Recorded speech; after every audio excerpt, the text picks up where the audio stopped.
अस्सलाम वालेकुम प्यारे दोस्तों। आज का जो हमारा लेक्चर 6 है इसमें हम पढ़ने जा रहे हैं इम्पोर्ट ऑफ कॉन्सेप्ट और फिर जो एक्सेल शीट मैंने आपके लिए बनाई है उसमें थोड़ी सी हम वर्किंग करेंगे। ठीक है, फाइल मेन्यू पे जाने के बाद आप तीसरे ऑप्शन पे आ जाएंगे जिसको हम इम्पोर्ट के नाम से जानते हैं। अब आपने अपलोड में चले जाना है, ब्राउज कर लें। ठीक है, यहाँ पर मेरे पास डेस्कटॉप में मेरा मौजूद है डेटा या फाइल जो भी मैं यहाँ लेकर आना चाह रहा हूँ।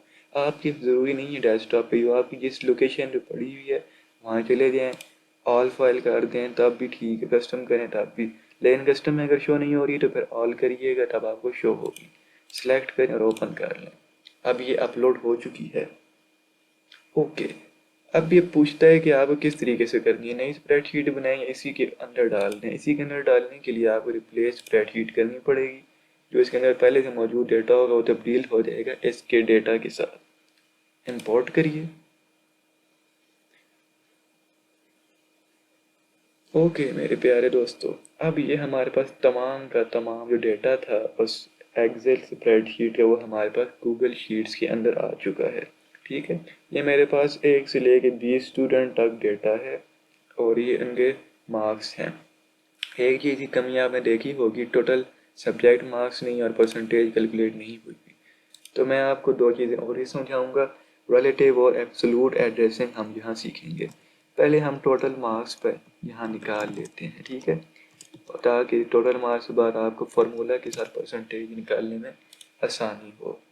अब ये दोनों सेल सेलेक्ट कीजिए, मर्ज कर दीजिए। ठीक है, अब हम सम फंक्शन इस्तेमाल करेंगे, इक्वलिटी का साइन डाल दिया, सम ब्रैकेट ओपन। अब आपको पता है मैथ के 100 नंबर होते हैं। ठीक है, फिर उसके बाद आपके पास है इंग्लिश ऐसे भी 100 होते हैं, फिर आपके पास उर्दू ऐसे भी 100 होते हैं, फिर आपके पास कंप्यूटर ऐसे भी 100 होते हैं, फिर आपके पास हिस्ट्री है 50, ज्योग्राफी है 50। ठीक है, 50 और उसके बाद फिर आपके पास 100 होते हैं और फिर आपके पास 100 होते हैं। टोटल 60 नंबर यहाँ पर इंटर कर दें।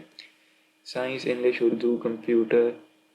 अब हम परसेंटेज निकालेंगे। अब जरा समझिएगा, इक्वलिटी का साइन डालने के बाद हम फॉर्मूला लगाते होते टोटल मार्क्स वाला। ये तो मेरे प्यारे दोस्तों, अब हम कैलकुलेट करने जा रहे हैं अपनी परसेंटेज। अब जरा समझिएगा, इक्वलिटी का साइन डाला आपने और 10 मार्क्स को आपने सिलेक्ट कर लेना है। ठीक है, कैलकुलेट जितने भी टोटल मार्क्स है उसके साथ आपने इसको डिवाइड कर लेना है। अब यहाँ पर मैं इसको फिक्स करूंगा। ठीक है, मतलब अगर देखा जाए नॉर्मल रिलेटिव एड्रेस होता है।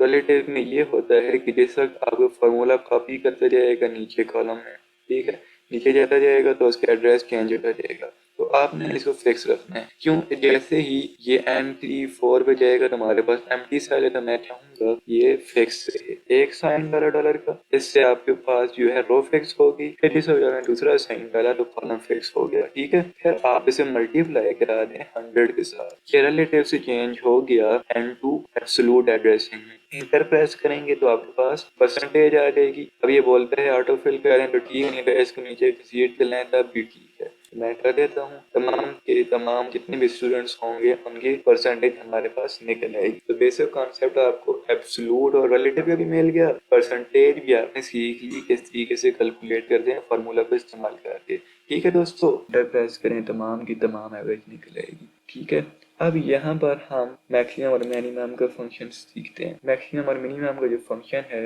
वो भी बहुत आसान है। मैं यहाँ पर इक्वलिटी का साइन डालता हूँ, फिर इसको दबा कर फंक्शन में जाके मिनिमम वैल्यू तमाम का तमाम डेटा सेलेक्ट किया। अब जो भी इसमें से छोटा नंबर होगा वही बाहर निकाल के मुझे दिखा देगा। ये था 44 और देखिए कोई छोटा नंबर नहीं है तो इसने हमें दे दिया। अब मैक्सिमम देखिए, इक्वलिटी का साइन, ठीक है, मैक्स करके आप कर सकते हैं। तो ये आपके पास आ चुका है। डिपेंड करता है आपको किस तरह आसानी है और सहूलत मुयस्सर है, उस तरीके से आप कर सकते हैं। तो आज की वीडियो में हमने सीखा कि मार्क्स किस तरीके से कैलकुलेट करते हैं, हमें अगर टोटल निकालना पड़े इन सब चीज़ों का रेंज सिलेक्ट कैसे करते हैं, परसेंटेज हमने सीखी फार्मूले के साथ, रिलेटिव और एब्सोल्यूट एल रेफरेंस भी सीखे। एब्सोल्यूट में हमें फिक्स एड्रेस चाहिए होता है और रिलेटिव में चेंजिंग एड्रेस चाहिए होता है, जो ये की एग्जांपल है। ठीक है, ये 2 वाला जो है। ठीक है, ये दोनों कॉन्सेप्ट भी सीखे। मैक्सिमम मिनिमम फंक्शन हमने देखे और उसके बाद एवरेज और सम का भी फंक्शन हमने 2 बार स्टडी किया। तो आज की वीडियो में इतना ही, फिर मिलते हैं नई वीडियो के साथ। तब तक के लिए अपना ख्याल रखें, दुआ में याद रखें। अल्लाह हाफिज।